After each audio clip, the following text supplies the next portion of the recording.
दिल्ली के अंदर दिवाली के बाद जिस तरह से प्रदूषण का स्तर लगातार बढ़ता गया और लगभग 500 तक एक्यूआई का स्तर पहुंचा। लगातार हफ्ते भर गंभीर श्रेणी में दिल्ली का एक्यूआई का स्तर रहा, प्रदूषण खतरनाक स्थिति तक पहुंच गया था। उसको देखते हुए दिल्ली के अंदर सभी कंस्ट्रक्शन और डिमोलिशन की सभी गतिविधियों पर बैन लगा दिया गया था, जिसमें जो नेशनल इम्पॉर्टेंस की एक्टिविटी थी केवल उन्हीं को अलाउ किया गया था। दिल्ली के अंदर जितने बाहर से एसेंशियल कमोडिटी को छोड़ करके जितने ट्रक आ रहे थे उन पे सब पे बैन लगा दिया गया था। दिल्ली के अंदर स्कूल, कॉलेज, इंस्टीट्यूशन पे बैन लगाया गया था। अब धीरे धीरे दिल्ली में प्रदूषण की स्थिति में लगातार एक सुधार और स्थिरता दिख रही है। पिछले 10 दिन से अगर हम देखें तो किसी भी दिन गंभीर सिचुएशन में, गंभीर स्थिति में दिल्ली का एक्यूआई स्तर नहीं पहुंचा है। उसको देखते हुए माननीय सुप्रीम कोर्ट ने commission for air quality management को ये एथराइज किया था कि जो जो प्रतिबंध लगाए गए हैं उनमें जो अलग अलग सेक्शन से एप्लीकेशन आ रही है उस पर विचार करके निर्णय ले। पिछले दिनों दिल्ली के अंदर एजुकेशन डिपार्टमेंट से एप्लीकेशन आई थी कि दिल्ली के अंदर जो 6ठी क्लास से ऊपर के जो बच्चे हैं उनके स्कूल, कॉलेज को खोला जाए। उसको एयर क्वालिटी मैनेजमेंट कमीशन ने अलाउ किया था और दिल्ली के अंदर वो सारे खोले जा चुके हैं। 1 से 5वीं तक की कक्षा का भी निर्णय आने के बाद उसको खोला जाएगा। आज दिल्ली के अंदर जितने कंस्ट्रक्शन और डिमोलिशन एक्टिविटी बैन थी उन सभी को आज से खोला जा रहा है। दिल्ली में इन एक्टिविटीज को अलाउ किया जा रहा है, लेकिन जो 14 पॉइंट नॉर्म्स हैं कंस्ट्रक्शन साइट पे पोल्यूशन कंट्रोल करने के लिए, उन नॉर्म्स को सभी एजेंसियों को, चाहे वो प्राइवेट हों चाहे सरकारी हों, उनको सख्ती से पालन करना पड़ेगा। अगर वो पालन नहीं करती हैं तो उन कंपनियों के खिलाफ, उन कंस्ट्रक्शन साइट्स के खिलाफ सख्त कार्रवाई की जाएगी और जरूरत पड़ने पर उनको सील भी किया जाएगा। इसलिए कंस्ट्रक्शन डिमोलिशन के कार्य में लगे हुए सभी गतिविधियों में जो शामिल जिम्मेदार एजेंसियां हैं, उन सब लोगों से मेरा निवेदन है कि ये जो कंस्ट्रक्शन डिमोलिशन कार्य को करने की अनुमति मिल रही है, इसका कोई भी नाजायज फायदा ना उठाए, कोई भी इसको लेकर के लापरवाही ना बरते।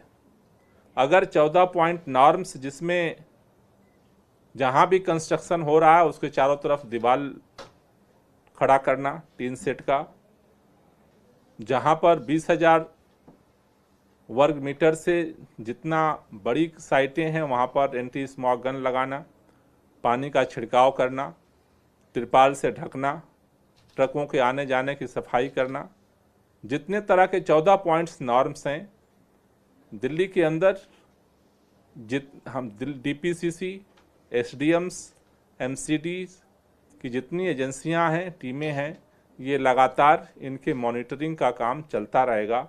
एंटी डस्ट कैंपेन जो है वो दिल्ली के अंदर जारी रहेगा हम सभी एजेंसियों पे मॉनिटर करेंगे कि वो 14 पॉइंट एजेंडे को फॉलो कर रहे हैं या नहीं कर रहे हैं। दूसरा, दिल्ली में जो ट्रकों के प्रवेश पर बैन था, एसेंशियल सर्विसेज के साथ साथ हमने बाद में जो सीएनजी की गाड़ियां थी उनको अलाउ किया था। अब सभी ट्रकों को दिल्ली के अंदर अलाउ किया जा रहा है। दिल्ली के अंदर जो सीओक्यूएम ने जो निर्देश जारी किया है, दिल्ली में हमने सीएनडी मैनेजमेंट के लिए पोर्टल बनाया हुआ है। 500 वर्ग मीटर से ज़्यादा के जो भी कंस्ट्रक्शन लोग कर रहे हैं उन लोगों को ये डायरेक्शन दोबारा दिया जा रहा है कि वो अपना रजिस्ट्रेशन उस साइट पे कर लें। दिल्ली में बहुत सारे लोगों ने किया है लेकिन कुछ लोगों ने अभी तक नहीं किया है, तो उनको भी ये डायरेक्शन दिया गया है कि वो उस पर रजिस्ट्रेशन कर लें जिससे कि उसकी मॉनिटरिंग हो सके। दिल्ली में जैसा मैंने कहा कि ट्रकों की एंट्री खोलने के साथ साथ, कंस्ट्रक्शन डिमोलिशन वर्क खोलने के साथ साथ दिल्ली में एंटी डस्ट कैंपेन जो है इसको हम और अब तेज करेंगे, उसकी मॉनिटरिंग करने का काम। साथ ही साथ अभी जो वाटर स्प्रिंकलिंग का काम किया जा रहा है पीडब्ल्यूडी के द्वारा, एमसीडीज के द्वारा, फायर ब्रिगेड के द्वारा, उसको हम जारी रखेंगे। जो एंटी ओपन बर्निंग कैंपेन है उसको जो है अभी हम जारी रखेंगे। पीयूसी चेकिंग का जो अभियान चल रहा है वो अभी जारी रहेगा। तो मैं दिल्ली के सभी लोगों से ये निवेदन कर रहा हूँ कि अभी ये जो इमरजेंसी मेजर्स लिए गए थे इमरजेंसी सिचुएशन में, उनको खोला जा रहा है, लेकिन दिल्ली के अंदर हमें जो वायु की गुणवत्ता है उसे और बेहतर करना है। इसलिए सभी लोगों का सहयोग चाहिए और कहीं भी अगर किसी तरह का ऐसा वायलेशन दिख रहा है तो आप ग्रीन दिल्ली ऐप पर ज़रूर हमें सूचित करें जिसके खिलाफ हम कार्रवाई कर सकें और मिल करके इस प्रदूषण की जो लड़ाई है इसको हम और आगे ले जा सकें। Thank you. कोई क्वेश्चन हो तो ले लीजिए। कितने कंस्ट्रक्शन एजेंसियों से इसे लेकर एप्लीकेशन मिला था कि फिर से शुरू किया जाए? अलग अलग काफ़ी एजेंसियों का मिला था, अलग अलग एजेंसियों का मिला था जिसको हमने भेजा था। जो ट्रक एसोसिएशन से उनका भी मिला था जिसको हमने भेजा था। ये जो निर्माण कार्य होना है इसमें जो 14 दिशा निर्देश हैं, इसे लेकर कोई टाइमिंग भी है क्या कि एक निश्चित टाइमिंग में ही निर्माण कार्य होना चाहिए जो दिशा निर्देश है उसमें? नहीं, ऐसा कोई टाइम फिक्स नहीं है। 24 घंटे हो सकते हैं? 24 घंटे हो सकते हैं, लेकिन ये नॉर्म्स जो 14 नॉर्म्स है उनको फॉलो करना होगा। आपने जो नाइट पेट्रोलिंग के लिए टीमें बनाई थी वो चलती रहेंगी? वो तो चलती रहेंगी, लेकिन अब जो टीमें हैं वो इसको मॉनिटर करेंगी कि 14 नॉर्म्स फॉलो हो रहे हैं या नहीं हो रहे हैं। जो हमने नाइट पेट्रोलिंग की टीम बनाई थी वो इसलिए बनाई थी कि कई जगह पे इस तरह की सूचनाएं आ रही थी कि लोग बैन के बावजूद काम कर रहे थे, लेकिन अब काम तो अलाउ कर दिया गया, लेकिन नॉर्म्स फॉलो हो रहे हैं या नहीं हो रहे हैं। गोपाल जी, इससे हटकर एक सवाल है, क्योंकि एजुकेशन पर आप लोग भी अपनी तारीफ करते रहते हैं, तो लेकिन एमसीडी जो है, साउथ एमसीडी, वो अब अपने स्कूलों में गीता को इंट्रोड्यूस कर रहे हैं और 1 घंटे गीता का पाठ होगा हफ्ते में एक दिन, इस तरीके की उन्होंने अनाउंस किया। ये तो देखना पड़ेगा कि मतलब देखो, मेरे ख्याल से दिल्ली के अंदर जो एमसीडीज़ के स्कूल हैं उनकी जो स्थिति आज बन चुकी है उसे पूरी तरह से रिवाइव करने की ज़रूरत है।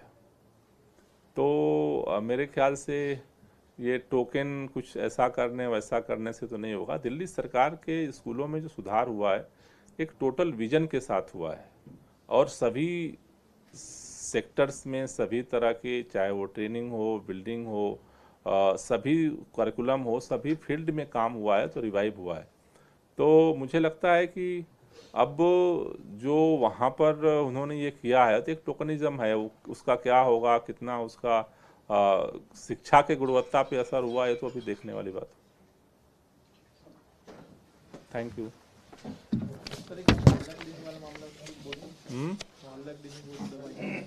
क्या बोला सुनील?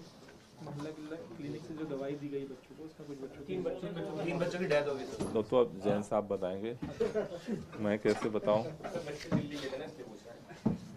तो दिल्ली के आप भी बोल दो।